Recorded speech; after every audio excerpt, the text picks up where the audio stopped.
nesse quesito empolgação que o Vitor falou. E aí me parece que dentro dessa característica, dessa brecha, se eu fosse o scout e fosse dar um conselho para o Tite, eu falava, ó, dentro do que você quer, me parece que o 9 ideal chama-se Pedro. Só que o Pedro teve uma lesão, quando você chamou, e ele é um reserva do time dele. Se fosse outro cenário, sem a lesão e o Pedro titular, faz sentido eu considerar o Pedro o 9 ideal na cabeça do Tite? Nem que seja para ser reserva, mas ele estaria dentro?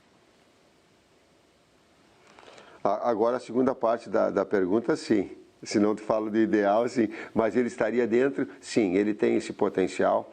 Nós temos 9 com características diferentes. E o grande atleta, assim, Formiga, 9, especificamente de pivô, não de transição em velocidade. Ele não vai puxar contra-ataque, mas com uma equipe que marca abaixo, que tem um jogador para tabela curta, para um jogador da bola aérea para conclusão, para uma bola aérea de preparação, sim, ele tem essas virtudes todas. E eu digo assim que os 9 que a gente tem bastante diferença. O 9 específico,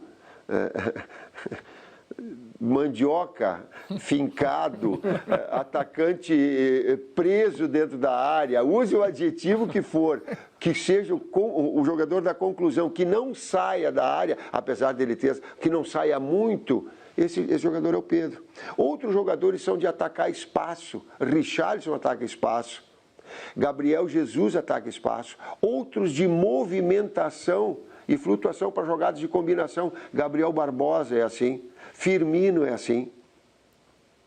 Então tem esses componentes de atletas com essas características diferentes. Mas você acha que assim, o fato de... E aí é um assunto que está em voga e não tem como não trazer para cá. O fato de qualquer um, tá? O Pedro é o específico aqui, mas ser um reserva do time e não ter histórico na seleção atrapalha? Por exemplo, o Gabriel Jesus, ele é reserva, mas ele já tem a tua confiança. Ele construiu uma daquelas várias lacunas que você já falou. Histórico de seleção, momento, várias coisas. O Pedro não consegue nem ter o histórico de seleção por N razões e o momento fica difícil, né? Isso vale para o Pedro, assim, esquece que é o Pedro. É um 9 qualquer, um jogador qualquer. Isso influencia, assim, de fato... É ruim, como foi ruim para o Daniel Alves em algum momento, eu lembro de a gente já ter falado sobre isso. O não jogar é muito decisivo, né, para a sua decisão. Formiga, tu é extremamente inteligente na tua capacidade de argumentação e na tua pergunta. E no técnico tu vai entender que ele existe um limite ético para a resposta. Ele é bastante legal para discutir, mas vem então participar todo dia de manhã no De Placa aqui com ele. Você vai ver o que é bom para tosse, viu, Tite? O Tite em dezembro já falou que não fica. Vem debater com ele aqui. Alô, nosso recrutador de talentos, ele não vai, de repente, vira comentarista aqui na gente. Deixa eu perguntar uma...